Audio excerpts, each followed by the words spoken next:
شهر رمضان الذي أنزل فيه القرآن هدى للناس وبينات من الهدى والفرقان. السلام علیکم ورحمۃ اللہ وبرکاتہ. نحمده ونصلی علی رسولہ الکریم. اما بعد فاعوذ باللہ من الشیطان الرجیم. بسم اللہ الرحمن الرحیم. رب اشرح لی صدری ویسر لی امری واحلل عقدۃ من لسانی یفقہوا قولی. الحمد للہ الذی کان بعبادہ خبیرا بصیرا خلق خلقہ فاوجدہ وشرع شرعہ فاحکمہ لا لشیء سوى ان یعبدوہ وحدہ لا شریک لہ. تمام تعریف اس اللہ کی ذات کے لیے ہے جو اپنے بندوں کے بارے میں خوب خبر رکھنے والا اور ان کو دیکھنے والا ہے. اس نے اپنی مخلوق کو پیدا کیا اور ان کو وجود بخشا اور اپنی شریعت کو لاگو کیا تو خوب مضبوط کیا، اور مخلوق کو کسی اور مقصد کے لیے نہیں بلکہ صرف اس بات کے لیے پیدا کیا کہ وہ اس اکیلے کی عبادت کرے جس کا کوئی شریک نہیں. 16واں پارہ. قال الم اقل لك انك لن تستطيع معي صبرا. اس نے کہا کیا میں نے تم سے کہا نہ تھا کہ تم میرے ساتھ ہرگز صبر نہ کر سکو گے. اب خضر علیہ السلام نے مزید سختی کی. ان الفاظ میں تنبیہ پہلے سے سخت ہے، اور یہ بھی معلوم ہوتا ہے کہ درگزر 2 دفعہ ہوتا ہے، تیسری دفعہ کوئی معاف نہ کرے تو وہ حق بجانب ہوتا ہے، یعنی سبق سکھانے کے لیے. اور اسی طرح یہ کہ استاد کے لیے طالب علم کو کسی عذر کے تحت نہ پڑھانے کا جواز بھی ملتا ہے، یعنی اگر استاد کی کوئی مصروفیت ہے، کوئی وجہ ہے اور وہ نہیں پڑھانا چاہتا کسی کو تو وہ انکار بھی کر سکتا ہے. لیکن حصول علم کے لیے صبر بہت ضروری ہے، کیونکہ یہاں پر خضر علیہ السلام بار بار موسیٰ علیہ السلام کو کہتے ہیں کہ انک لن تستطیع معی صبرا.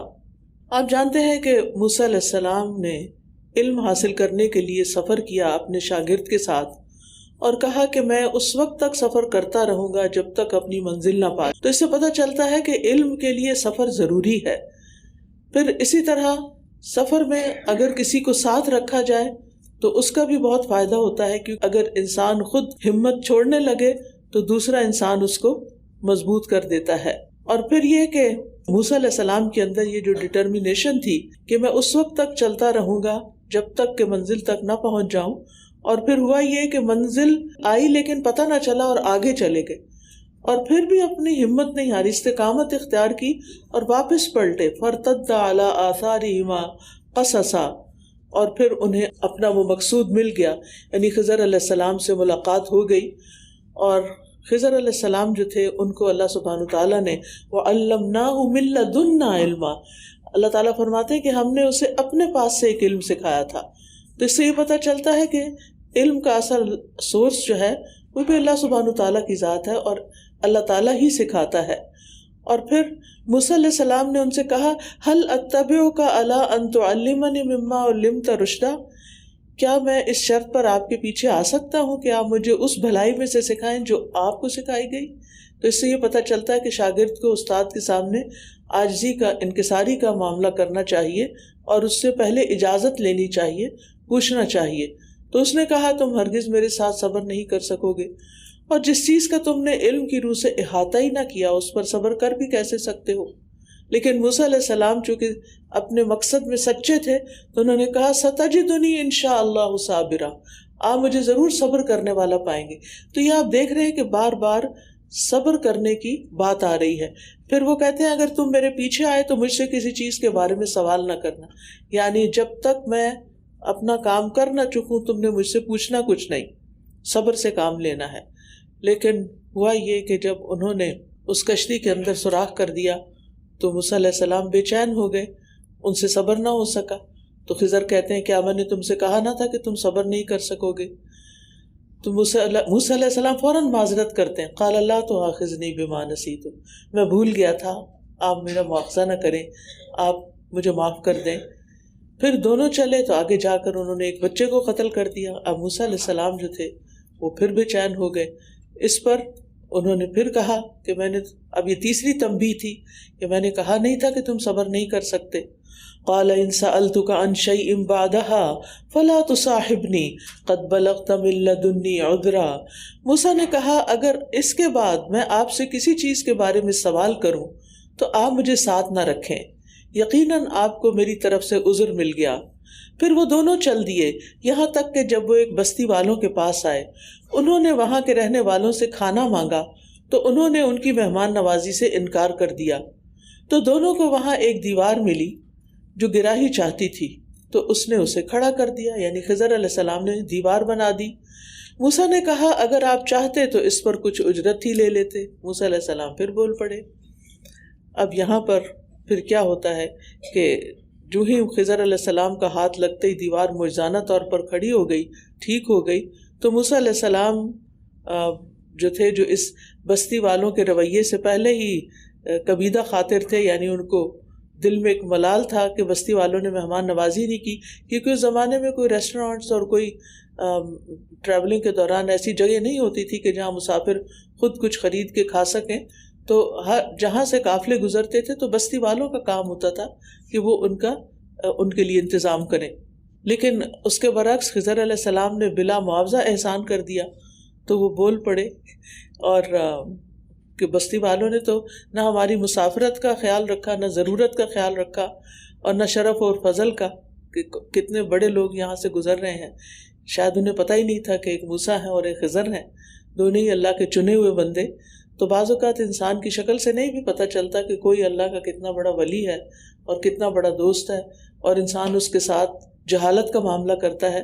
لیکن اب ہوا کیا؟ قال ھذا فراق بینی و بینک. خضر نے کہا یہ میرے اور تمہارے درمیان جدائی کا وقت ہے. میں جلد ہی تمہیں ان باتوں کی حقیقت بتاؤں گا جن پر تم صبر نہ کر سکے. جہاں تک کشتی کا معاملہ ہے تو وہ چند مسکینوں کی تھی جو سمندر میں کام کرتے تھے. تو میں نے چاہا کہ میں اسے عیب دار کر دوں، اور ان کے آگے ایک بادشاہ تھا جو ہر کشتی کو غصب کر لیتا تھا. اور جہاں تک لڑکے کا تعلق ہے تو اس کے والدین مومن تھے، تو ہمیں ڈر ہوا کہ وہ انہیں سرکشی اور کفر سے عاجز کر دے گا. تو اس سے یہ پتہ چلتا ہے کہ بعض اوقات چیزیں بظاہر کچھ اور نظر آتی ہیں لیکن ان کی حقیقت کچھ اور ہوتی ہے. موسیٰ علیہ السلام کو اس بات کو سمجھنے میں مشکل ہوئی کہ کشتی کے اندر سوراخ کیوں کیا گیا، لیکن اس کے پیچھے ایک بہت بڑی حکمت تھی کہ اگر کشتی میں سوراخ نہ کیا جاتا تو جو بادشاہ ظالمانہ طور پر کشتیاں غصب کر رہا تھا اپنی کسی فوجی تیاری کے لیے، وہ یہ کشتی بھی لے جاتا اور یہ مسکین لوگ تھے اور ان کا کام جاتا. اور جہاں تک لڑکے کا تعلق ہے تو اس کے والدین مومن تھے، تو ہمیں ڈر ہوا کہ وہ انہیں سرکشی اور کفر سے عاجز کر دے گا. تو اس سے یہ پتہ چلتا ہے کہ مومن بندوں کی آنے والے فتنوں سے حفاظت کی جاتی ہے، اور اللہ کے فیصلوں میں انسان کی بھلائی ہی ہوتی ہے. رسول اللہ صلی اللہ علیہ وسلم نے فرمایا جس بچے کو خضر علیہ السلام نے قتل کیا تھا وہ کافر پیدا کیا گیا تھا. اگر وہ زندہ رہتا تو اپنے والدین کو سرکشی اور کفر پر مجبور کر دیتا.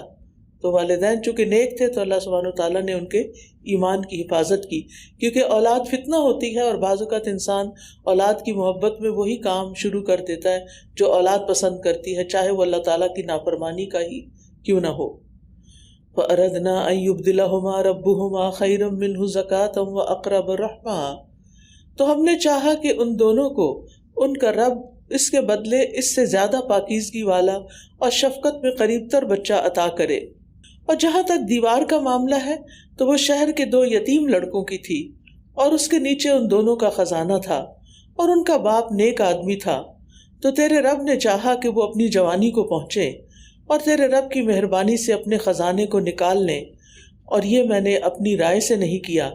یہ ان باتوں کی حقیقت ہے جن پر تم صبر نہ کر سکے. بعض اوقات انسان کی زندگی میں ایسے حالات اور واقعات پیش آ رہے ہوتے ہیں کہ جس کی وجہ سے انسان سمجھتا ہے کہ اس کے ساتھ بڑا ظلم ہو رہا ہے، بڑی زیادتی ہو رہی ہے، اور اس کے ساتھ اچھا نہیں ہوا، میری زندگی میں یہ ہونا نہیں چاہیے تھا. لیکن اللہ سبحانہ وتعالیٰ کو زیادہ پتہ ہے کہ کس بندے کو کن حالات سے گزارنا چاہیے اور کون سی چیزیں کس کے لیے کتنی فائدہ مند ہیں. اور پھر یہاں ایک اور بڑی اہم بات ہے کہ صالح ہونا، نیک ہونا، اس کا فائدہ نہ صرف یہ کہ خود انسان کو پہنچتا ہے بلکہ اس کی آگے کی نسلوں کو بھی پہنچتا ہے. صالح لوگوں کی اولادوں کے ساتھ خاص رعایت کی جاتی ہے، یعنی دنیا میں بھی اور آخرت میں بھی، کہ ان کو ان کے والدین کے ساتھ ملا دیا جائے گا، اور والدین کی نیکیوں کے سبب اولاد کی پریشانیاں بھی دور ہوتی ہیں، یعنی جب ان کی دعائیں ہوتی ہیں اور ان کی تربیت ہوتی ہے۔ ڈاکٹر نبیل کہتے ہیں، مجھے جب نوافل کی ادائیگی میں سستی اور کاہلی ہونے لگتی ہے تو مجھے میرے بیٹے اور دنیا کی پریشانیاں یاد آ جاتی ہیں کہ کہیں نوافل کی ادائیگی میں میری سستی اور کاہلی میری اولاد کی پریشانیوں کا سبب نہ بن جائے، یعنی اگر میں عبادت میں کمی کروں گا تو کہیں یہ چیز میری اولاد کے اوپر اثر انداز نہ ہو۔ عبداللہ بن مسعود جب رات میں نوافل ادا کر رہے ہوتے تو اپنے چھوٹے بچے کو سویا ہوا دیکھ کر کہتے تھے، من اجلک یا بنیا، اے میرے بیٹے یہ تیرے روشن مستقبل کے لیے ہے، اور روتے ہوئے اللہ تعالیٰ کا یہ قول پڑھتے، وَكَانَ أَبُوهُمَا صَالِحًا، کہ ان دو یتیم بچوں کا باپ بڑا نیک تھا، لہٰذا اس کے مرنے کے بعد ان یتیم بچوں کے خزانے کو محفوظ کیا گیا۔ وَمَا فَعَلْتُهُ عَنْ أَمْرِي، اور بڑی اہم بات انہوں نے یہ کی کہ یہ سب کچھ میں نے اپنے حکم سے، اپنی مرضی سے نہیں کیا۔ ذَلِكَ تَأْوِيلُ مَا لَمْ تَسْطِع عَلَيْهِ صَبْرًا، یہ ہے انجام اس چیز کا، یہ ہے خبر اس چیز کی جس پر تم صبر نہیں کر سکے۔ یعنی موسیٰ علیہ السلام جن باتوں کی حقیقت اور اہمیت کو سمجھ نہ پائے وہ انہوں نے واضح کر دی۔ وَيَسْأَلُونَكَ عَنْ ذِي الْقَرْنَيْنِ قُلْ سَأَتْلُو عَلَيْكُمْ مِنْهُ ذِكْرًا، اور یہ آپ سے ذوالقرنین کے بارے میں پوچھتے ہیں، آپ کہہ دیجئے کہ میں اس کا کچھ حال تمہیں پڑھ کر سناؤں گا۔ ذوالقرنین جو ہے، قرن سینگ کو کہتے ہیں، دو سینگوں والا۔ عربوں میں بہادر انسان کے لیے یہ لفظ استعمال ہوتا تھا، اور یہ بھی کہا جاتا ہے کہ جو تاج وہ پہنتا تھا اس کے اوپر سینگ بھی بنے ہوئے تھے، اور ایک وجہ یہ بھی بتائی جاتی ہے کہ وہ زمین کے مشرق و مغرب کے دونوں کناروں تک جا پہنچا، اور یہ بھی کہا جاتا ہے کہ اس کے سر کے بالوں کی دو مینڈیاں بنی ہوئی تھی، اور یہ چاروں باتیں بیک وقت بھی ہو سکتی ہیں اور ان میں سے کچھ بھی ہو سکتی ہیں۔ اِنَّا مَكَّنَّا لَهُ فِي الْأَرْضِ، بے شک ہم نے اسے زمین میں اقتدار دیا تھا اور اسے ہر چیز کے اسباب عطا کیے تھے، یعنی ہر چیز میں سے، اس کا یہ مطلب نہیں کہ دنیا کی ہر چیز، اس کا مطلب یہ ہے کہ جو اس کی ضرورت کا سامان تھا، جس کی اسے اپنے اقتدار کے لیے ضرورت تھی، مثلاً اس کی قوت، اس کی شجاعت، اس کی تدبیر اور رائے، فوج، دولت، اسلحہ، سامان سفر، تعمیر اور ترقی کے ذرائع، یہ سب کچھ اس کو دیے گئے تھے۔ وہ اتبع سببا، تو وہ ایک راستے پر چلا، یعنی اس نے اسباب اختیار کیے اور وہ چل نکلا، یہاں تک کہ جب وہ سورج کے غروب ہونے کی جگہ پہنچ گیا تو اس نے اسے ایک کیچڑ والے چشمے میں غروب ہوتے ہوئے پایا، اور اس کے پاس ایک قوم کو پایا۔ ہم نے کہا، اے ذوالقرنین، تمہیں اختیار ہے، خواہ تم انہیں سزا دو یا یہ کہ تم ان کے معاملے میں اچھی روش اختیار کرو، یعنی جیسا چاہو معاملہ کرو۔ اس نے کہا، جو شخص ظلم کرے گا اسے تو ہم سزا دیں گے، پھر وہ اپنے رب کی طرف لوٹا دیا جائے گا تو وہ اسے سخت ترین عذاب دے گا، یعنی ہم صرف ظالموں کو سزا دیں گے، سب لوگوں کو نہیں۔ یہ ہوتی ہے انصاف پسندی۔ وَأَمَّا مَنْ آمَنَ وَعَمِلَ صَالِحًا، اور جو ایمان لائے گا اور نیک عمل کرے گا تو اس کے لیے بہترین جزا ہوگی، اور ہم بھی اسے اپنے کام میں آسان حکم دیں گے۔ ثُمَّ أَتْبَعَ سَبَبًا، پھر وہ ایک اور راستے پر چلا، یعنی اس بستی سے فارغ ہو کے ایک اور مہم اختیار کی، اسباب کو اختیار کیا، یہاں تک کہ جب وہ سورج کے طلوع ہونے کی جگہ پہنچا تو اس نے اسے ایسے لوگوں پر طلوع ہوتے ہوئے پایا کہ جن کے لیے ہم نے سورج سے بچاؤ کے لیے کوئی اوٹ نہیں بنائی تھی۔ واقعہ اسی طرح تھا، اور جو کچھ اس کے پاس تھا ہم نے اس کا علم سے احاطہ کر رکھا تھا، یعنی ذوالقرنین جو کچھ بھی کر رہا تھا اللہ سبحانہ تعالیٰ اس کو دیکھ رہے تھے۔ ثم اتبع سببا، پھر وہ ایک اور راستے پر چلا، یہاں تک کہ جب وہ دو دیواروں یعنی پہاڑوں کے درمیان پہنچا تو اس نے ان دونوں کے اس طرف ایسے لوگوں کو پایا جو بات سمجھنے کے بھی قریب نہ تھے۔ انہوں نے کہا، اے ذوالقرنین، بے شک یاجوج اور ماجوج اس زمین میں فساد کرتے ہیں، تو کیا ہم تمہارے لیے کچھ خرچ کا انتظام کر دیں تاکہ تم ہمارے اور ان کے درمیان ایک دیوار بنا دو؟ اب سوال یہ پیدا ہوتا ہے کہ ان کی تو کوئی بات ہی نہیں سمجھتا تھا، تو ذوالقرنین کو اتنی بڑی بات کیسے سمجھ آ گئی؟ یعنی کیسے گفتگو کی، کمیونیکیٹ کیسے کیا. ایک تو یہ ہے کہ ہو سکتا ہے کہ اشاروں کی زبان سے بات سمجھائی ہو، اور دوسرا یہ بھی ہو سکتا ہے کہ اللہ تعالیٰ نے ان کو اس بولی کی سمجھ دے دی ہو. جہاں اتنے اسباب اور دیے تھے، اتنے ریسورسز دیے تھے، وہاں یہ بھی دیا. جیسے داؤد اور سلیمان علیہ السلام کو اللہ تعالیٰ نے پرندوں کی بولیاں سکھا دی تھی، اور سلیمان علیہ السلام تو چونٹی کی زبان بھی سمجھتے تھے. اس نے کہا میرے رب نے جس چیز میں مجھے قدرت عطا کی ہے وہی بہتر ہے، بس تم افرادی قوت کے ساتھ میری مدد کرو، میں تمہارے اور ان کے درمیان ایک مضبوط بند بنا دوں گا. تم مجھے لوہے کی چادریں لا دو. یہاں تک کہ جب اس نے دونوں پہاڑوں کے درمیانی خلا کو برابر کر دیا تو کہنے لگا اس میں پھونکو. یہاں تک کہ جب اس نے اسے آگ بنا دیا تو کہا لاؤ میرے پاس کہ میں اس پر پگھلا ہوا تانبا انڈیل دوں. دیوار کے متعلق اصل معلومات تو اللہ تعالیٰ بہتر جانتا ہے، اور یہ بھی کہ اس میں لوہے اور تانبے کی کتنی مقدار صرف ہوئی، اور اس کی بلندی تک اس لوہے کو سرخ کیسے کیا گیا، کیونکہ بہت اونچی دیوار بنائی گئی تھی. یعنی زمین پر تو کوئی چیز جلا کے اسے گرم کر کے، لیکن اسے پھر اتنا اوپر چڑھایا کیسے گیا. اور پھر یہ ہے کہ اس کے اوپر سے جو تانبا انڈیلا گیا تھا وہ وہاں تک پہنچایا کیسے گیا کہ اوپر سے اس کو پگھلا کے ڈالا جا رہا تھا. اور پھر یہ کہ اتنی موٹی دیوار ہوگی جو سرخ ہوئی اور پھر اس میں تانبا انڈیلا گیا، کیونکہ وہ ٹھنڈی دیوار نہیں تھی. تو یہ سب کچھ کتنی مدت میں ہوا اس کے بارے میں صرف اللہ ہی کو پتہ ہے، ہمارے پاس کوئی معلومات نہیں. اور ایک اور بڑی اہم بات یہ کہ ذوالقرنین بذات خود دیوار کی تعمیر میں شریک رہا، یعنی بنفس نفیس خود اس کام میں شریک رہا، بلکہ اپنے ہاتھوں سے یہ کام کرتا رہا. حالانکہ وہ بہت قوی مضبوط قسم کا بادشاہ تھا اور بہت ریسورسز تھے اس کے پاس، لیکن پھر بھی اس نے خود کام کیا. اور یہی سنت ہے ہمارے پیارے نبی صلی اللہ علیہ وسلم کی. آپ کعبہ کی تعمیر میں، مسجد نبی بنانے میں، خندق کھودنے میں بنفس نفیس برابر کے شریک رہے.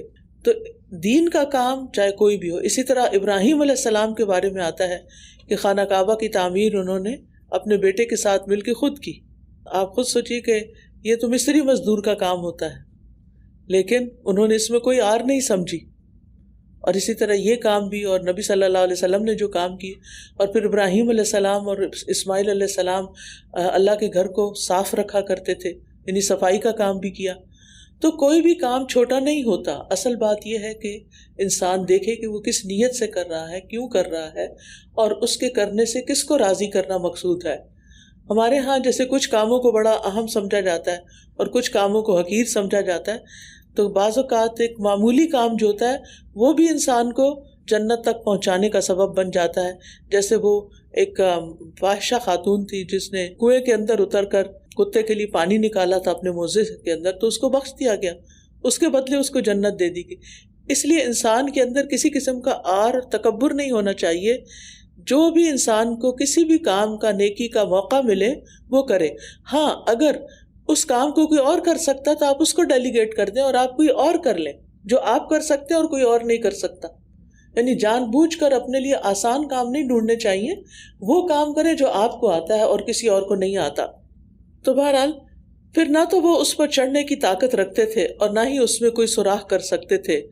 اس نے کہا یہ میرے رب کی طرف سے ایک رحمت ہے، پھر جب میرے رب کا وعدہ آ جائے گا وہ اسے ریزہ ریزہ کر دے گا، اور میرے رب کا وعدہ سچا ہے.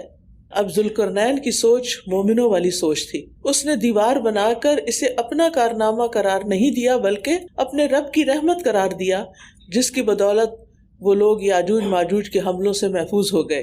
اس کے ساتھ ہی اس کی مضبوطی کے باوجود اسے لازوال قرار دینے کی بجائے کیا فرمایا کہ جب میرے رب کا وعدہ آئے گا تو وہ اسے زمین کے برابر کر دے گا، اور میرے رب کا وعدہ ہمیشہ سے سچا ہے.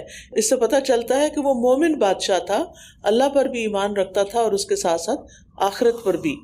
اس کے برعکس آپ دیکھیے کہ اسی صورت کے اندر باغ والے نے کیا کہا کہ میرا باغ کبھی برباد نہیں ہوگا. تو مومن اور کافر کی سوچ کا بہت بڑا فرق ہوتا ہے. اور یہ اس دیوار کے پیچھے یاجوج ماجوج تھے، اور یاد رکھیے کہ یاجوج ماجوج روزانہ دیوار میں سوراخ کرتے ہیں. حدیث سے ہمیں پتہ چلتا ہے، مسند احمد کی روایت ہے. اور جب اتنا سوراخ کر لیتے ہیں کہ جس سے سورج کی شعاعیں دیکھ سکیں، تو ان کا سردار کہتا ہے کہ اب واپس لوٹ چلو، کل تم اسے گرا دو گے، لیکن وہ اگلے دن واپس آتے ہیں تو پہلے سے زیادہ مضبوط ہو چکی ہوتی ہے۔ یہ سلسلہ اس وقت تک چلتا رہے گا جب تک وہ اپنی مدت کو نہیں پہنچ جاتے کہ جب انہیں نکلنا ہے، اور جب اللہ عز و جل کا ارادہ ہوگا کہ اب انہیں لوگوں پر مسلط کر دیں تو وہ اس میں سوراخ کریں گے، اور جب اتنا سوراخ کر چکیں گے کہ جس سے سورج کی شعاعیں دیکھ سکیں تو ان کا سردار کہے گا کہ اب واپس چلو، کل تم انشاءاللہ اسے گرا دو گے۔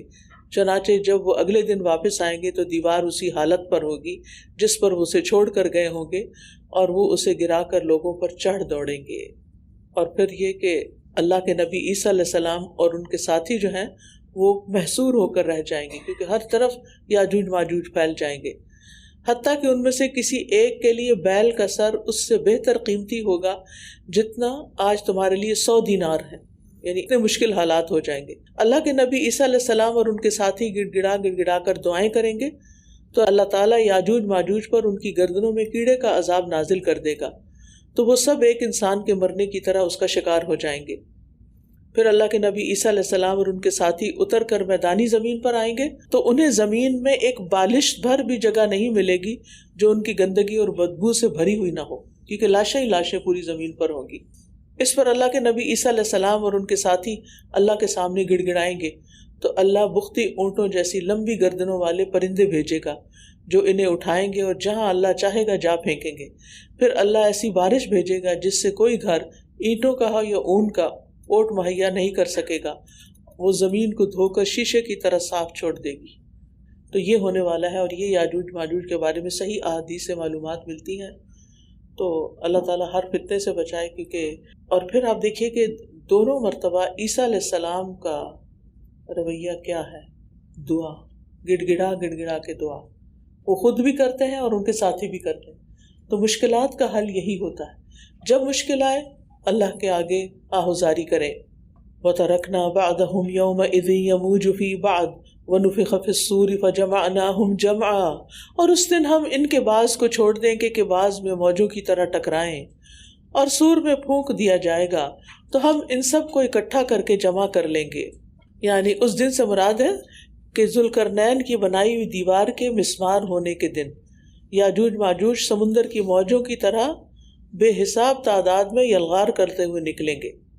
اسی کیفیت کو سورۃ الانبیاء میں بیان کیا گیا، وَهُم مِّن كُلِّ حَدَبٍ يَنسِلُونَ، کہ وہ ہر بلند جگہ سے دوڑتے ہوئے اتریں گے، اور اس دن ہم جہنم کو کافروں کے سامنے پیش کر دیں گے۔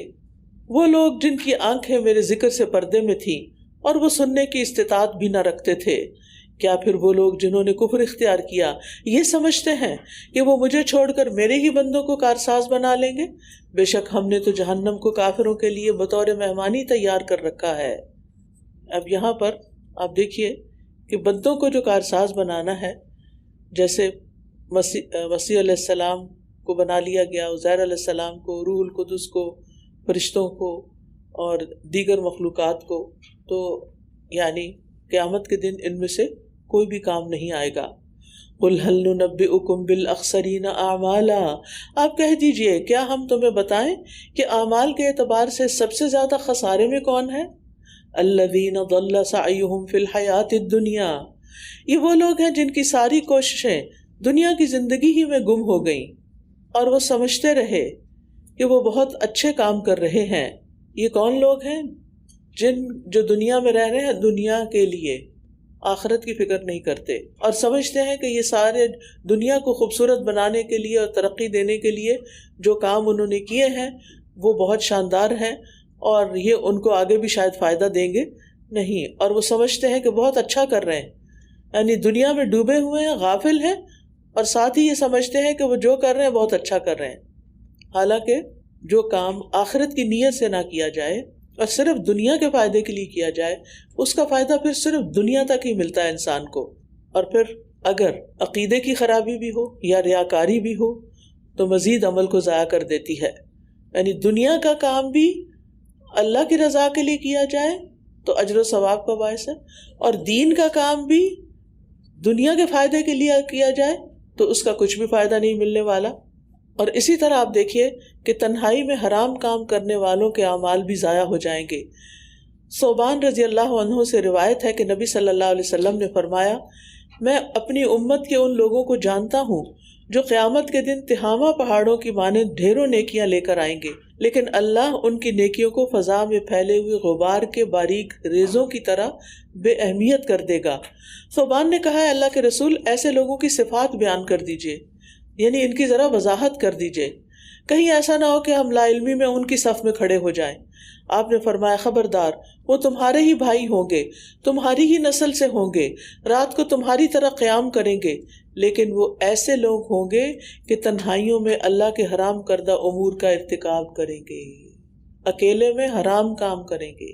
تو جو انسان متقی ہوتا ہے وہ صرف اس وقت نیک نہیں ہوتا جب لوگ اسے دیکھ رہے ہوں، وہ صرف محفل میں نیک نہیں بنتا یا مخصوص جگہوں پر جا کر نیک نہیں ہوتا، وہ اکیلا بھی ہو تو نیک ہی ہوتا ہے، وہ تنہائی میں ہو تو بھی نیک ہوتا ہے۔ وہ اس وقت یہ سمجھتا ہے کہ اس وقت مجھے اللہ دیکھ رہا ہے جو بندوں سے بھی زیادہ بڑا ہے۔ اس لیے ہم سب دیکھیں کہ اکیلے میں یا ہم تنہائی کیوں چاہتے ہیں، یا اکیلے میں ہم کیا کام کرتے ہیں۔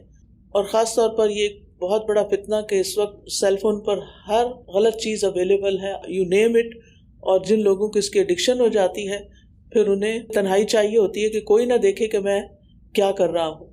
تو اپنے بچوں کو بھی یہ حدیث بتائیے کہ ماں باپ ہی کا دیکھنا نہیں ہوتا، سب سے بڑھ کر تو اللہ تعالیٰ دیکھتا ہے، کیونکہ ماں باپ کب تک دیکھ سکتے ہیں اور کتنا روک سکتے ہیں۔ ان کے اپنے اندر ایک ڈیٹرنٹ ہونا چاہیے اور اپنے اندر ایک میزان ہونا چاہیے کہ وہ خود اچھے برے میں فرق کر سکیں۔ یہی وہ لوگ ہیں جنہوں نے اپنے رب کی آیات کا اور اس کی ملاقات کا انکار کیا تو ان کے اعمال ضائع ہو گئے، بس قیامت کے دن ہم ان کے لیے کوئی وزن قائم نہ کریں گے، یہی جہنم ان کا بدلہ ہے، اس لیے کہ انہوں نے کفر کیا اور میری آیات اور میرے رسولوں کو مذاق بنا لیا تھا۔ بے شک جو لوگ ایمان لائے اور انہوں نے نیک عمل کیے ان کے لیے فردوس کے باغات بطور مہمانی ہوں گے۔ یعنی پیچھے کفار کا صلہ بتایا جا رہا ہے اور یہاں اہل ایمان کی مہمانی کا ذکر ہے۔ اور فردوس کے باغ یعنی جس میں تمام باغوں کے درخت، پھول اور پودے ہوں، یعنی فردوس ایسے باغ کو کہتے ہیں جس میں ہر طرح کے پودے اور پھل پھول ہوں۔ تو ہمیں جب بھی سوال کریں اللہ سے جنت کا تو جنت الفردوس مانگیں، خالدین فیہا لا یبغون عنہا حولا، وہ ان میں ہمیشہ رہنے والے ہیں، وہ کہیں اور منتقل نہ ہونا چاہیں گے، کیونکہ جنت سے بہتر کوئی عیش کی جگہ ہی نہیں کہ جہاں سے انسان جانا چاہے۔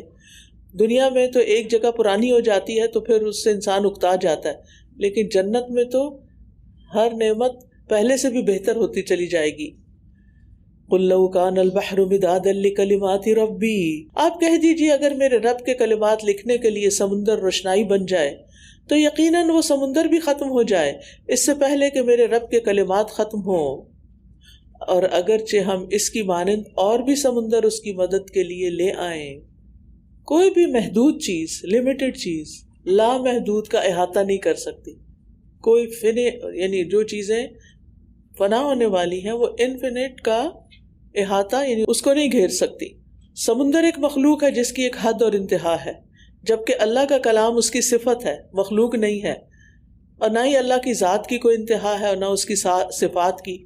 اس لیے اگر اللہ کے کلمات لکھنے کے لیے سارے سمندر سیاہی بن جائیں اور زمین کے سارے درخت قلم بن جائیں اور اتنی سیاہی اور بھی آ جائے بلکہ مزید 7 سمندر سیاہی بن جائیں، سب کے سب ختم ہو جائیں گے مگر اللہ کے کلمات ختم نہ ہوں گے۔ تو اللہ کا علم کتنا بڑا ہے اور انسان کی عقل احاطہ ہی نہیں کر سکتی۔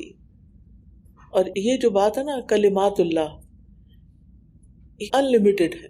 اب جب دعا کرتے ہیں نا اعوذ بکلمات اللہ التامات، تو میں اللہ کے تمام کلمات یعنی وہ کلمات جو اللہ کے علم میں ان سب کے ذریعے، کیونکہ اللہ کی صفت ہے نا اللہ کا کلام، تو اللہ کی پناہ بھی لی جا سکتی اور اللہ کی صفات کی پناہ بھی لی جا سکتی۔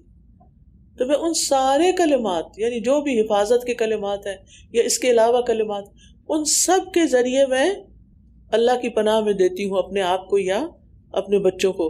جیسے ابن عباس کہتے ہیں کہ نبی صلی اللہ علیہ وسلم حضرت حسن اور حسین رضی اللہ عنہ کو دم کرتے اور فرماتے تمہارے دادا ابراہیم علیہ السلام بھی انہی کلمات سے اسماعیل اور اسحاق علیہ السلام کو دم کرتے تھے، اعوذ بکلمات اللہ التامۃ من کل شیطان وہامۃ ومن کل عین لامۃ۔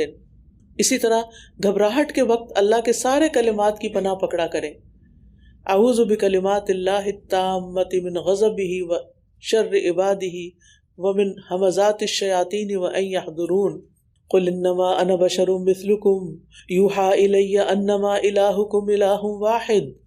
آپ کہہ دیجئے بے شک میں تم جیسا ہی ایک انسان ہوں، میری طرف تو وحی کی جاتی ہے کہ تمہارا معبود صرف ایک ہی معبود ہے. تو جو کوئی بھی اپنے رب سے ملاقات کی امید رکھتا ہو اسے چاہیے کہ وہ نیک عمل کرے اور اپنے رب کی عبادت میں کسی اور کو شریک نہ کرے. یعنی کسی انسان کو، کسی بت کو، کسی پتھر حجر شجر کو، کسی چیز کو نہیں. اور اس سے شرک اصغر سے، اس میں شرک اکبر سے بھی منع کیا جا رہا ہے اور شرک اصغر یعنی ریاکاری سے بھی، کہ جو کام نیکی کا کام ہے وہ اللہ کے لیے کرے، کسی اور کو بیچ میں شریک نہیں کریں، یعنی کسی اور کو بیچ میں خوش کرنے کی بات نہ سوچیں. سورۃ مریم کاف ہا یا عین صاد، یہ ذکر ہے آپ کے رب کی رحمت کا اپنے بندے زکریا پر. زکریا علیہ السلام انبیاء بنی اسرائیل میں سے ہیں. یہ بڑھئی تھے، کارپینٹر، اور ان کا پیشہ ان کا ذریعہ آمدنی تھا. اذ نادى ربه نداء خفیا، جب اس نے اپنے رب کو نہایت آہستہ آواز سے پکارا تھا. چپکے چپکے کیوں پکارا؟ کیونکہ دعا ہی ایسی تھی کہ سب کے سامنے اگر مانگتے تو لوگ ہنسنا شروع کر دیتے. انتہائی بوڑھے ہو چکے تھے اور اس وقت اولاد مانگ رہے تھے. اللہ کی رحمت سے مایوس ہی نہیں ہوئے، ظاہری امکانات بھی نہیں تھے. اور دوسری وجہ یہ ہے کہ اللہ سبحانہ تعالیٰ نے بھی ہمیں چپکے چپکے پکارنے کا حکم دیا ہے، کیونکہ جو دعا چپکے پکاری جاتی ہے اس میں کوئی ریاکاری نہیں ہوتی، دکھاوا نہیں ہوتا، اور انسان کی کنسنٹریشن زیادہ ہوتی ہے. اس نے کہا اے میرے رب، بے شک میری ہڈیاں کمزور ہو گئی ہیں اور میرا سر بڑھاپے سے بھڑک اٹھا ہے، اور اے میرے رب میں تجھ سے دعا مانگ کر کبھی نامراد نہیں ہوا. یعنی جس طرح لکڑی آگ سے بھڑک اٹھتی ہے اسی طرح میرا سر بالوں کی سفیدی سے بھڑک اٹھا ہے، یعنی انتہائی شدید بوڑھا ہو چکا ہوں. تو اس سے یہ پتہ چلتا ہے کہ اگر ظاہری اسباب نہ بھی ہوں تو دعائیں کرتے رہنا چاہیے. یہ بہت بڑی اگزامپل ہے. آپ کو زندگی میں بہت سی چیزیں مشکل لگتی ہوں گی اور آپ سوچتے ہو کہ یہ نہیں ہو سکتا، یہ بھلا کیسے ہو سکتا ہے. آپ اپنے آپ کو نہ دیکھیں، آپ انسانوں کو نہ دیکھیں، آپ دنیا کے وسائل کو نہ دیکھیں، آپ اللہ رب العزت کی قدرت کو دیکھیں، اس کی رحمت کو دیکھیں، اس کے کمال کو دیکھیں. اس کے لیے تو کوئی کام بھی کرنا کن فیکون ہے، اس کے لیے کچھ بھی مشکل نہیں. اس لیے جو بھی آپ کے زندگی میں آپ کے دل میں تمنائیں ہیں، دعائیں ہیں، مقاصد ہیں، کچھ بھی آپ کرنا چاہتے ہیں تو کوشش کے ساتھ ساتھ مانگتے رہیں، مانگتے رہیں، مانگتے رہیں. کبھی بھی نا امید نہ ہو، کبھی بھی مایوس نہ ہو، کبھی بھی اللہ سے ناراض نہ ہو، کبھی بدگمان نہ ہو، کبھی یہ خیال آئے ہی نہ کہ نہیں اللہ میری دعا نہیں قبول کرے گا. اللہ نے تو شیطان کی بات بھی مان لی تھی، تو ہم الحمدللہ ایمان والے ہیں، اللہ سے محبت کرتے ہیں، بھلا وہ ہماری دعا کیوں نہیں قبول کرے گا. اور اگر اللہ سبحانہ تعالیٰ کی حکمت اس بات کا تقاضا کرتی ہے کہ اس کو یہ چیز دنیا میں دینے کی بجائے اس کے بدلے اس کے درجات آخرت میں بلند کر دیے جائیں تو یہ بھی ہمارے لیے سراسر فائدے کی بات ہے. لیکن مایوسی سے نکل آئیں، ظاہری اسباب نہ بھی ہوں تو دعائیں کرتے رہیں. اور بے شک مجھے اپنے پیچھے وارثوں کا ڈر ہے اور میری بیوی بانجھ ہے، بس تو مجھے اپنے پاس سے ایک وارث عطا کر دے. موالی جو ہے مولا کی جمع ہے، اس سے مراد قریبی رشتہ دار، چچا کے بیٹے جو اولاد نہ ہونے کی صورت میں وارث بنتے ہیں، عصبات جو ہیں. تو مطلب یہ ہے کہ مجھے ان میں سے کوئی ایسا شخص نظر نہیں آتا کہ جو اس لائق ہو کہ میرے مرنے کے بعد بنی اسرائیل کی رہنمائی کا فریضہ سر انجام دے سکے اور میرا اور آل یعقوب کا علمی اور عملی وارث بن سکے، جس سے تیرے دین پر عمل اور اس کی دعوت و تبلیغ کا سلسلہ جاری رہ سکے. بلکہ مجھے ان سے یہ خطرہ ہے کہ وہ دین کو بگاڑ دیں گے اور اپنی منمانیاں کریں گے. تو آپ دیکھیے کہ اولاد مانگنے کا مقصد بھی کیا ہے. ہم میں سے عام انسان جو دنیا دار لوگ ہیں وہ جب اولاد مانگتے ہیں نا تو کس لیے مانگتے ہیں؟ تاکہ وہ ہمارے مال کی وارث بنے، ہمارے بڑھاپے کا سہارا بنے. اور یہاں کتنا اعلیٰ مقصد ہے اولاد مانگنے کا کہ وہ اس دین کے کام کی وارث بنے اور ہمارے لیے صدقہ جاریہ بنے. یرثنی ویرث من آل یعقوب واجعلہ ربی رضیہ، جو میرا وارث اور آل یعقوب کا وارث بھی ہو اور اے میرے رب تو اسے پسندیدہ بنا لے، رضیہ یعنی جس سے اللہ راضی ہو، جس سے اللہ محبت کرتا ہو، کیونکہ جب اللہ تعالیٰ کسی بندے سے محبت کرتا ہے تو جبریل علیہ السلام سے کہتا ہے کہ بے شک اللہ تعالیٰ فلاں بندے سے محبت کرتا ہے، تو بھی اس سے محبت کر، تو جبریل بھی اس سے محبت کرتے ہیں۔ پھر جبریل علیہ السلام آسمان والوں میں اعلان کرتے ہیں کہ اللہ تعالیٰ فلاں شخص سے محبت کرتے ہیں، سو تم بھی اس سے محبت کرو، تو آسمان والے اس سے محبت کرتے ہیں، پھر اس کے لیے زمین میں قبولیت رکھ دی جاتی ہے۔ تو اولاد مانگے تو نیک اولاد مانگے، اور ایسی اولاد جس سے اللہ راضی ہو جائے، اور اگر پہلے نہیں بھی مانگ سکے تو اب مانگ لے کہ یا اللہ تو ہم سے اور ہماری اولاد سے راضی ہو جا۔ اے زکریا ہم تجھے ایک لڑکے کی خوشخبری دیتے ہیں۔ اللہ نے دعا سن لی، جس کا نام یحییٰ ہوگا، نام بھی خود رکھ دیا، ہم نے اس سے پہلے اس کا کوئی ہم نام نہیں بنایا، انوکھا نام، یونیک نیم، اور دوران نماز ہی فرشتوں کے ذریعے بشارت دی گئی تھی۔ اور اس میں یحییٰ علیہ السلام کی فضیلت کی دو باتیں سامنے آتی ہیں کہ اللہ نے خود ان کا نام رکھا، سبحان اللہ، کتنی بڑی سعادت ہے، اور پھر ایسا نام رکھا جو پہلے کسی کا نہیں تھا، اور یحییٰ کا مطلب ہوتا ہے زندہ رہے، اور اس سے یہ پتہ چلتا ہے کہ بچے کے پیدا ہونے سے پہلے ہی اس کا نام رکھا جا سکتا ہے۔ اس نے کہا اے میرے رب میرے ہاں لڑکا کیسے ہوگا جبکہ میری بیوی بانجھ ہے اور میں بڑھاپے کے انتہائی درجے کو پہنچ چکا ہوں۔ فرمایا اسی طرح تیرے رب نے فرمایا ہے یہ مجھ پر بہت آسان ہے، اور میں نے اس سے پہلے تجھے بھی پیدا کیا جبکہ تو کچھ بھی نہ تھا۔ اللہ کے لیے کیا مشکل ہے؟ اللہ کے لیے کچھ بھی کرنا مشکل نہیں۔ اس نے کہا اے میرے رب میرے لیے کوئی نشانی مقرر فرما دے۔ فرمایا تیری نشانی یہ ہے کہ تو تندرست ہونے کے باوجود 3 راتوں تک لوگوں سے بات نہ کر سکے گا، بات نہیں کر سکو گے، یعنی تندرست ہونے کا مطلب یہ کہ تمہارے اعضاء صحیح سلامت ہوں گے لیکن تم بات نہ کر سکو گے۔ یہاں 3 راتوں کا ذکر ہے، سورۃ آل عمران میں 3 دنوں کا ذکر ہے، تو مراد 3 دن اور 3 راتیں دونوں ہی ہیں۔ تو جب ایسی کیفیت آئے کہ تم بول نہ سکو تو سمجھو کہ حمل قرار پا گیا ہے، یہ علامت ہوگی۔ اور اس کے ساتھ یہ کہ لوگوں کی زبان بھی بند ہو گئی تھی، اللہ کے ذکر اور تسبیح اور تحمید سے نہیں، بس وہ کرتے رہتے تھے۔ فخرج علی قومہ من المحراب، بس وہ عبادت گاہ سے نکل کر اپنی قوم کے پاس آیا، پھر ان کی طرف اشارہ کیا کہ صبح اور شام اللہ کی تسبیح کرو، صبح و شام اللہ کی تسبیح کرو۔ یعنی حمل کی نشانی کے طور پر زبان بند ہو گئی تو اشارے سے لوگوں کو پہلے اور پچھلے پہر اللہ کی تسبیح کا حکم دیا، کیونکہ خود انہیں علامت ظاہر ہونے پر اسی چیز کا حکم دیا گیا تھا۔ تو اس سے یہ پتہ چلتا ہے کہ جب انسان کو کوئی خوشخبری ملے، کوئی بشارت ملے، کوئی کامیابی ملے، تو انسان کیا کرے؟ اللہ ہی کو یاد کرے، اللہ ہی کی تسبیح کرے، سبحان اللہ کہے، الحمدللہ کہے۔ یا یحییٰ خذ الکتاب بقوہ، اے یحییٰ کتاب کو مضبوطی سے پکڑ لو، اور ہم نے اسے بچپن ہی سے حکمت عطا کی تھی۔ یعنی یحییٰ علیہ السلام جب پیدا ہوئے اور ابھی بچے ہی تھے تو والد کے جانشین کے طور پر تیار کرنے کے لیے اللہ تعالیٰ نے انہیں حکم دیا کہ اے یحییٰ تورات کو قوت کے ساتھ پکڑو، یعنی اسے حفظ کرو، اس کا مطلب سمجھو، اس پر عمل کرو، اس کے احکام پر پوری قوت کے ساتھ اپنے آپ پر اور اپنی قوم پر نافذ کرو۔ تو بچپن سے یحییٰ علیہ السلام نے یہ کام شروع کر دیا، اور یحییٰ علیہ السلام کو خاص طور پر اللہ تعالیٰ نے قوت فیصلہ عطا کی تھی۔ وَآتَيْنَاهُ الْحُكْمَ صَبِيًّا، بچپن میں ہی ڈیسیژن پاور بہت زبردست تھی ان کے اندر۔ وہ لوگ زندگی میں کچھ نہیں کر سکتے جن کی ڈیسیژن پاور کمزور ہوتی ہے، وہ ہر وقت 2 چیزوں کے بیچ میں ڈاواں ڈول رہتے ہیں، یہ کروں یا نہ کروں، کروں تو کہیں کوئی نقصان نہ ہو، وہ خطرے سے، خطرات سے ڈرتے ہیں، نقصانات سے ڈرتے ہیں۔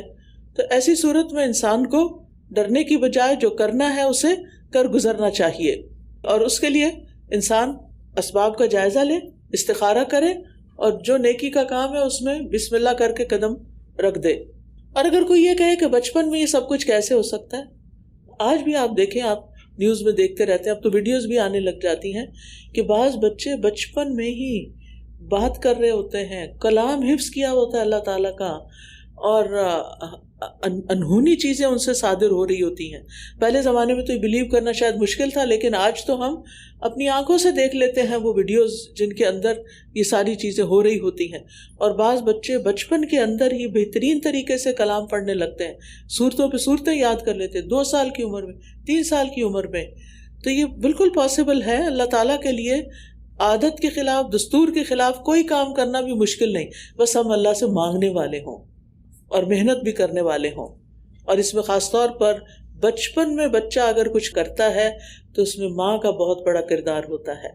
مائیں ہی ہوتی ہیں جو بچوں کی تعمیر کرتی ہیں، ان کو بچپن سے ادب آداب اور اخلاق سکھاتی ہیں، اور مائیں ہی ہوتی ہیں جو اپنی غفلت کی وجہ سے، اپنی آرام طلبی کی وجہ سے ان کو ضائع کر دیتی ہیں.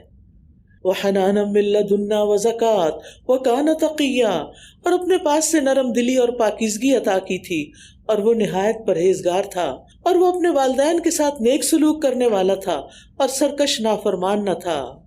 عام طور پر جب بڑھاپے میں کسی کو اولاد ملتی ہے نا تو اس کو وہ اتنا لاڈ پیار دیتے ہیں کہ وہ بگڑ جاتی ہے، اور پھر یہ کہ مغرور ہو جاتی ہے. جو لاڈلے بچے ہوتے ہیں، اکلوتے بچے ہوتے ہیں، عموماً آپ ان کا حال دیکھیں، عموماً وہ بات نہیں مانتے، نافرمان ہوتے ہیں. لیکن یحییٰ علیہ السلام ایسے نہیں تھے. وہ ماں باپ کے ساتھ بہت نیک سلوک کرنے والے تھے، اور والدین کے ساتھ نیک سلوک میں سب سے پہلی بات یہ کہ ان کی اطاعت کی جائے، جو وہ کہیں وہ کر دیا جائے. اور پھر یہ کہ وہ والدین کے لیے آنکھوں کی ٹھنڈک بھی تھے. جس طرح کی دعا مانگی زکریا علیہ السلام نے، اللہ نے اس سے بھی بڑھ کر بہترین بچہ ان کو عطا کیا. وَسَلَامٌ عَلَيْهِ يَوْمَ وُلِدَ وَيَوْمَ يَمُوتُ وَيَوْمَ يُبْعَثُ حَيًّا، اور سلام ہے اس پر جس دن وہ پیدا ہوا اور جس دن وہ فوت ہوگا اور جس دن وہ دوبارہ زندہ کر کے اٹھایا جائے گا. یہ 3 وقت انتہائی پریشانی کے وقت ہیں، اور وہ ان 3 اوقات میں ہر پریشانی سے سلامت رہیں گے. وَاذْكُرْ فِي الْكِتَابِ مریم، اور کتاب میں مریم کا ذکر کیجیے جب وہ اپنے گھر والوں سے الگ ہو کر مشرق کی طرف ایک مکان میں آ گئی تھی. مریم علیہ السلام جو تھی، جو کہ اسی فیملی سے تھی، تو ان کا بھی ذکر ساتھ ہی آ گیا ہے. اور وہ علیحدہ ہونے کا مطلب کیا ہے کہ مسیح علیہ السلام کی پیدائش کی خاطر وہ پہلے تو ہیکل میں تھی اور وہاں دن رات عبادت کرتی تھی، لیکن جب حمل کے آثار نظر آنے لگے تو دور ایک جگہ پر چلی گئیں. اور یہ کہا جاتا ہے کہ یہ مسیح علیہ السلام کی پیدائش بھی وہیں ہوئی، اور یہ بیت المقدس کے مشرقی جانب ہوئی تھی، اسی لیے نصارہ نے مشرق کو اپنا قبلہ بنایا ہوا ہے.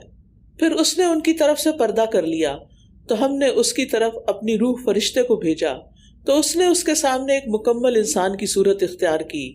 اس سے پتہ چلتا ہے کہ جبریل علیہ السلام اس پورے انسان کی شکل میں مریم علیہ السلام کے پاس آئے تھے. قالت انی اعوذ بالرحمن منک ان کنت تقیا، وہ کہنے لگی میں تجھ سے رحمان کی پناہ مانگتی ہوں اگر تو اللہ سے ڈرنے والا ہے. اب یہ مریم علیہ السلام اور جبریل علیہ السلام کی آپس کی بات چیت ہے، یعنی یہ صورتحال دیکھ کے کہ ان کے حجرے میں کبھی کوئی آیا نہیں، کوئی مرد انہوں نے کبھی دیکھا نہیں، تو یہ ایک نوجوان مرد کہاں سے آ گیا، تو سخت خوف زدہ ہو گئی. اور یہ بڑا ہی نازک وقت تھا، خود بھی نوجوان تھی اور سامنے نوجوان خوش شکل مرد کھڑا ہے، اور تنہائی بھی تھی، کوئی دوسرا بھی پاس موجود نہیں. لیکن جو نوبارد تھا اس کا نورانی چہرہ دیکھ کر ان کو کچھ سمجھ تو آ گئی بات کی یہ کوئی پرہیزگار انسان ہی معلوم ہوتا ہے. لہٰذا اللہ کا واسطہ دے کر کہا کہ میں تیری طرف سے رحمان کی پناہ میں آتی ہوں، یعنی اس بات سے کہ تو مجھ پر کسی قسم کی دست درازی کرے. اس نے کہا میں تو تیرے رب کا بھیجا ہوا ہوں، یعنی فرشتہ ہوں، تاکہ میں اللہ کے اذن سے تجھے ایک پاکیزہ لڑکا عطا کروں.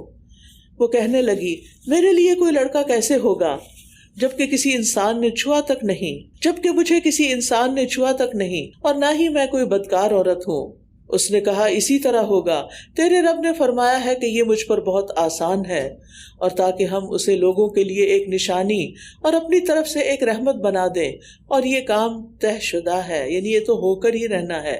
پھر وہ اس سے حاملہ ہو گئی تو اسے لے کر ایک دور کے مقام پر چلی گئی. یعنی جب حضرت مریم حاملہ ہو گئی تو اب اس علاقے میں رہنا انہیں پسند نہیں تھا، تو بیت المقدس والا حجرہ چھوڑ کر دور کے مقام پہ چلی گئی. کہا جاتا ہے کہ یہ مقام بیت اللحم تھا اور یہ وہاں سے تقریباً 8 میل دور تھا. پھر درد ذہ اسے کھجور کے تنے تک لے آیا، یعنی حجرے سے باہر آ گئی. وہ کہنے لگی اے کاش کہ میں اس سے پہلے ہی مر جاتی اور بھولی بسری ہو جاتی. تو فرشتے نے اسے اس کے نیچے سے پکارا کہ غم نہ کر، تیرے رب نے تیرے نیچے ایک نہر بہا دی ہے. غم نہ کر، اور کھجور کے تنے کو اپنی طرف ہلا، وہ تجھ پر پکی ہوئی تر و تازہ کھجوریں گرا دے گا۔ سبحان اللہ، کس طرح اللہ سبحانہ تعالیٰ نے ان کے لیے رزق کا انتظام کیا۔ تو اس سے پتہ چلتا ہے کہ جو عورت بچہ پیدا کرے اس کے لیے طاقت والی غذا ہونی چاہیے اور نیچرل اور انرجی بھی آنی چاہیے اس کو۔ تو کھجور میں چونکہ میٹھا بھی ہوتا ہے اور ویسے بھی اس کے اندر بے شمار فائدے ہوتے ہیں، تو اللہ تعالیٰ نے ان کے لیے بہترین غذا کا انتظام کیا۔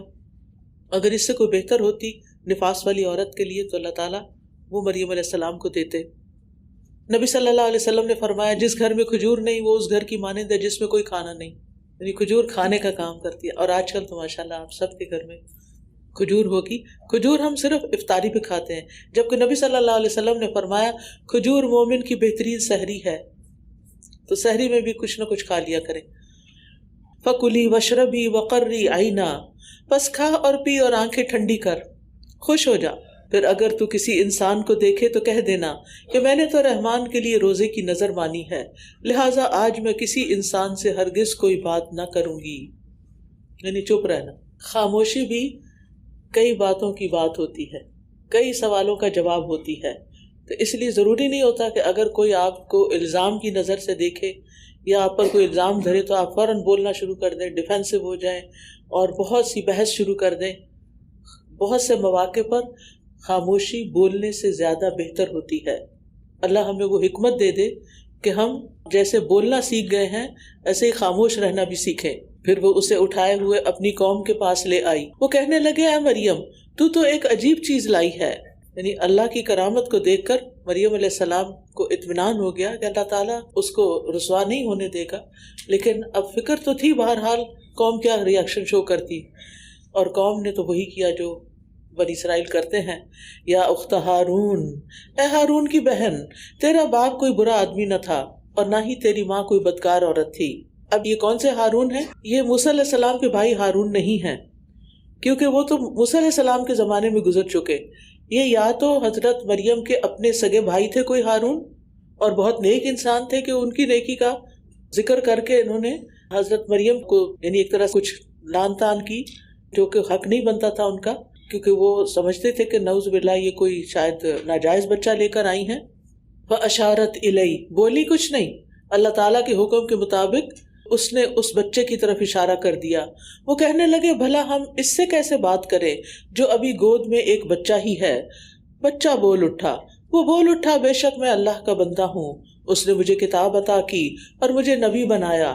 اب آپ دیکھ رہے ہیں کہ عیسیٰ علیہ السلام بھی ایکسیپشنل بچے تھے اور ماں کی گود میں ہی بولنا شروع ہو گئے۔ اور اس نے مجھے بابرکت بنایا ہے جہاں پر بھی میں ہوں، اور اس نے مجھے نماز اور زکوٰۃ کا تاکیدی حکم دیا ہے جب تک میں زندہ رہوں۔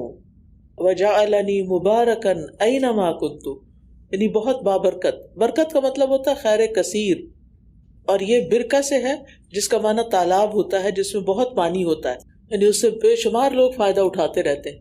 تو مبارک انسان وہ ہوتا ہے جس سے ہر کوئی فائدہ اٹھائے۔ اور ہم کیا کہتے ہیں، میں کوئی ڈور میٹ ہوں کہ ہر کوئی میرے اوپر سے گزر جائے، کیوں مجھے ہر کوئی یوز کرے؟ لوگ مجھے یوز کرتے ہیں، لوگ مجھ سے فائدہ اٹھاتے ہیں، میں کسی کو نہ نہیں کر سکتی۔ آپ خوش قسمت ہیں کہ جس کو اللہ نے لوگوں کے فائدے کے لیے بنایا ہے۔ یہ نہیں سوچنا چاہیے کہ میں ہی کیوں، نہیں، شکر ہے کہ میں ہی ہوں کہ اللہ نے مجھ سے یہ کام لیا، کیونکہ ہر ایک کو اللہ نے مختلف نعمتیں دے رکھی ہیں۔ تو جو نعمت آپ کو ملی ہے اس نعمت کو بانٹیں، اور نعمتیں دینے سے بڑھتی ہیں، روکنے سے نہیں بڑھتی۔ اور پھر یہاں ایک بڑی اہم بات ہے کہ مجھے نماز اور زکوٰۃ کا حکم دیا جب تک میں زندہ رہوں۔ تو اس سے کیا پتہ چلتا ہے کہ شریعت کے احکام کا انسان موت تک پابند رہے گا۔ وَاعْبُدْ رَبَّكَ حَتَّى يَأْتِيَكَ الْيَقِينُ، یعنی ہر پیغمبر کو نماز کی پابندی کا حکم ہے۔ ابراہیم علیہ السلام نے اپنے اور اپنی اولاد کی نماز کی پابندی کی دعا مانگی، رب اجعلنی مقیم الصلاۃ ومن ذریتی۔ اور کوئی بھی شخص نماز کے بغیر ولی اللہ نہیں بن سکتا، کیونکہ بعض لوگ کہتے ہیں کہ وہ تو اتنے پہنچے ہوئے ہیں کہ اب ان سے نماز معاف ہو گئی۔ کسی سے کوئی نماز معاف نہیں ہوتی، یہ سب آخری دم تک ادا کرنی ہوتی، جب تک انسان کی جان میں جان ہے اور وہ ادا کر سکتا ہے، ہوش میں ہوئے۔ اور پھر اللہ کی عبادت کے بعد اپنی والدہ سے نیک سلوک کرنے والا، وبرم بوالدتی ولم یجعلنی جبارا شقیا، اور اپنی والدہ سے نیک سلوک کرنے والا بنایا ہے اور مجھے سرکش اور بدبخت نہیں بنایا۔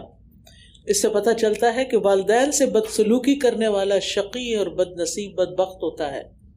انسان کی خوش قسمتی اس بات میں ہے کہ وہ اپنے والدین کے لیے کتنا فائدہ مند ہے، اور خصوصاً ایسی والدہ جو باپ اور ماں دونوں کی جگہ ہو، سنگل پیرنٹ، اس کا خیال رکھنا تو اور بھی زیادہ ضروری ہے۔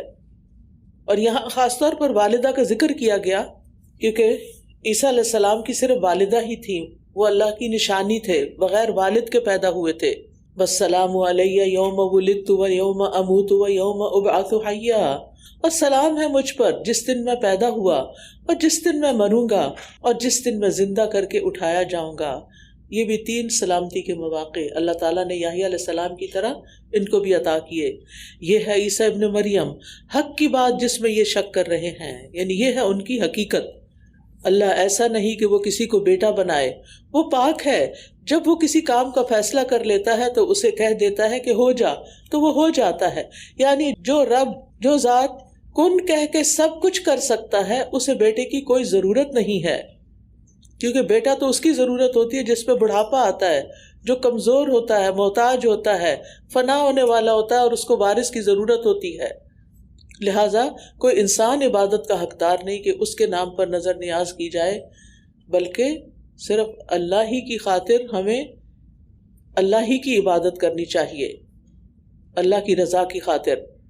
وَإِنَّ اللَّهَ رَبِّي وَرَبُّكُمْ فَاعْبُدُوهُ هَذَا صِرَاطٌ مُسْتَقِيمٌ، اور بے شک میرا رب اور تمہارا رب اللہ ہی ہے، بس اسی کی عبادت کرو، یہی سیدھا راستہ ہے۔ فَاخْتَلَفَ الْأَحْزَابُ مِنْ بَيْنِهِمْ، پھر یہ گروہ عیسیٰ علیہ السلام کے بارے میں آپس میں اختلاف کرنے لگے۔ تو جن لوگوں نے کفر کیا ان کے لیے ایک بڑے دن کی حاضری کے باعث ہلاکت ہے، یعنی بنی اسرائیل کے اندر آپس میں ہی اختلاف ہو گیا ان کی حقیقت کے بارے میں، کیونکہ یہود نے انہیں ولد الزنا کہا اور جادوگر قرار دیا، اور نصارہ کئی گروہوں میں بٹ گئے۔ کسی نے کہا اللہ مسیح ہی تو ہے، کسی نے کہا مسیح اللہ کا بیٹا ہے، کسی نے کہا مسیح 3 معبودوں میں سے تیسرا ہے۔ تو اپنے اپنے ورژنز ہیں ان کے، آپس کا اختلاف ہے۔ اسمع بہم و ابصر، کیا خوب سننے والے اور کیا خوب دیکھنے والے ہوں گے جس دن وہ ہمارے پاس آئیں گے، لیکن ظالم لوگ آج کے دن سری گمراہی میں مبتلا ہیں۔ تو اس سے پتہ چلتا ہے کہ قیامت کے دن کوئی بھی شخص حق سے روگردانی نہ کر سکے گا۔ آج یہ حق سے اندھے بہ رہے ہیں، لیکن قیامت کے دن ان کی آنکھیں اور کان خوب کھل جائیں گے اور وہ کہیں گے ربنا ابصرنا وسمعنا فرجعنا نعمل صالحا، کہ ہم نے دیکھ لیا، اب حقیقت نظر آ گئی، ہم نے سن لیا، اب تو ہمیں واپس لوٹا کہ ہم نیک کام کر کے آئیں۔ لیکن کسی کے لیے کوئی واپسی نہیں ہوگی۔ وَأَنذِرْهُمْ يَوْمَ الْحَسْرَةِ، اور انہیں حسرت کے دن سے ڈرائیے۔ یہ قیامت کا دن ہے جس میں ہر انسان کو ریگریٹس ہوں گے، حسرت ہوگی۔ جنہوں نے کفر کیا ان کو تو ہوگی ہی ہوگی، جنہوں نے غلط کام کیے ان کو تو ہوگی ہی ہوگی، لیکن جنہوں نے نیک کام کیے ہوگے ان کو بھی حسرت ہوگی۔ کس بات کی؟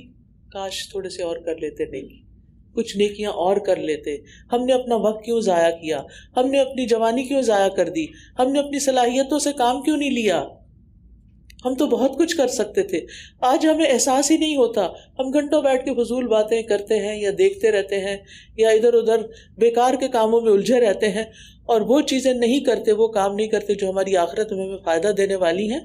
تو یہ سارے اوقات قیامت کے دن انسان کے لیے حسرت کا باعث ہوں گے، اور انہیں حسرت کے دن سے ڈرائیے جب ہر معاملے کا فیصلہ کر دیا جائے گا، جبکہ آج وہ غفلت میں ہیں اور وہ ایمان نہیں لا رہے۔ بے شک زمین اور جو کچھ اس پر ہے اس کے وارث ہم ہی ہوں گے، اور ہماری ہی طرف وہ لوٹائے جائیں گے۔ اور اس کتاب میں ابراہیم کا ذکر کیجئے، بے شک وہ بہت سچا تھا اور نبی تھا۔ جب اس نے اپنے باپ سے کہا اے میرے ابا جان، آپ کیوں اس کی عبادت کرتے ہیں جو نہ سنتا ہے اور نہ دیکھتا ہے اور نہ ہی وہ آپ کے کچھ کام آتا ہے۔ یہاں دیکھیے ابراہیم علیہ السلام اپنے والد سے کس طرح ادب سے بات کر رہے ہیں، حالانکہ باپ کا تو آپ کو معلوم ہی ہے کہ اس کے دل میں بیٹے کے لیے کوئی رحم نہیں۔ یا ابت انی قد جاءنی من العلم ما لم یأتک فاتبعنی اہدک صراطا سویا، اے میرے ابا جان، میرے پاس وہ علم آیا ہے جو آپ کے پاس نہیں، بس آپ میری پیروی کیجئے، میں سیدھے رستے کی طرف آپ کی رہنمائی کروں گا۔ کتنا خوبصورت انداز ہے خطاب کا. یہ نہیں کہا آپ تو جاہل ہیں. یہ بالکل ایسے ہی جیسے کہیں جا رہے ہوں گاڑی میں تو بچے بھی ساتھ ہوتے ہیں، خود بھی، تو بعض اوقات بچوں کو زیادہ پتہ ہوتا ہے کہ آپ ادھر موڑ لیں، آپ ادھر، یہ گھر ہے وہ میں نے پہلے سے دیکھا ہو، تو ہم مائنڈ نہیں کرتے، ہم کہتے ہیں چلو ٹھیک ہے. تو اسی طرح یہاں کو ایسی بات نہیں کہ ابراہیم علیہ السلام اپنے والد کو کوئی لیٹ ڈاؤن کر رہے ہیں، بلکہ ابراہیم علیہ السلام کے پاس جو علم تھا وہ ان کے والد کے پاس نہیں تھا، لہٰذا وہ ان کی خیر خواہی کر رہے ہیں. اس سے یہ بات بھی پتہ چلتی ہے کہ اگر آپ کو اپنے والدین کے اندر کوئی غلطی نظر آتی ہے، کوئی عقیدے میں خرابی نظر آتی ہے، کوئی عبادات میں کمی نظر آتی ہے، تو پیار سے، محبت سے، اچھے انداز میں ان کو بتائیے تاکہ ان کی آخرت بھی بہتر ہو.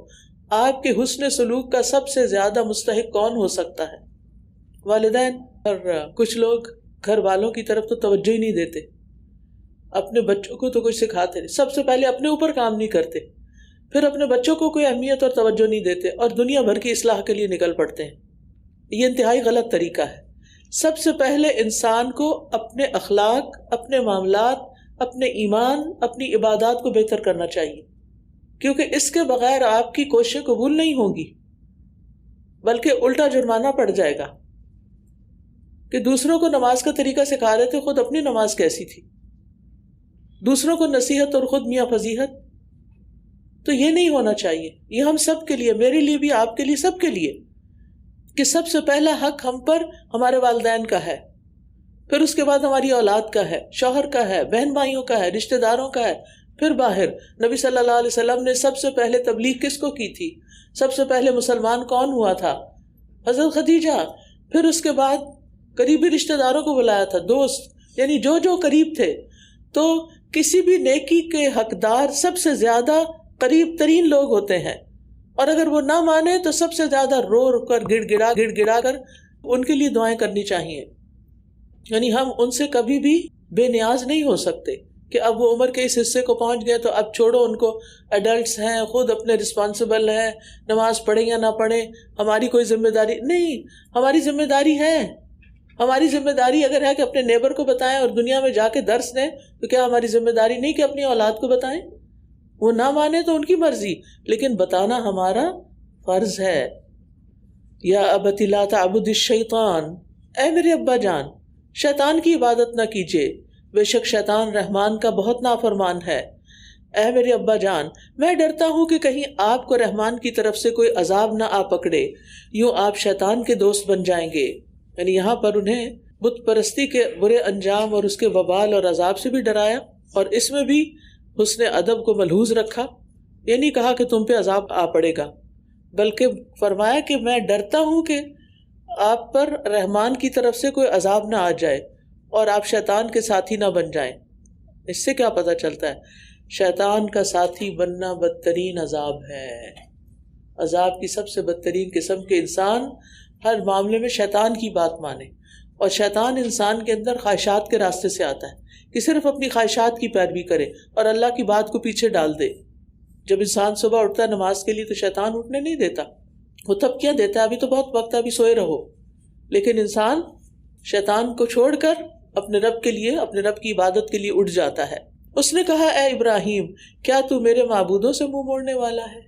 اگر تو باز نہ آیا تو میں ضرور تجھے سنسار کر دوں گا اور تو ہمیشہ کے لیے مجھ سے الگ ہو جا. اب آپ دیکھیں ایک دین والا شخص کیسی زبان استعمال کرتا ہے اور ایک بے دین شخص کیسی زبان استعمال کر رہا ہے. اب یہ آپ پر ہے کہ آپ کس کو فالو کرتے ہیں.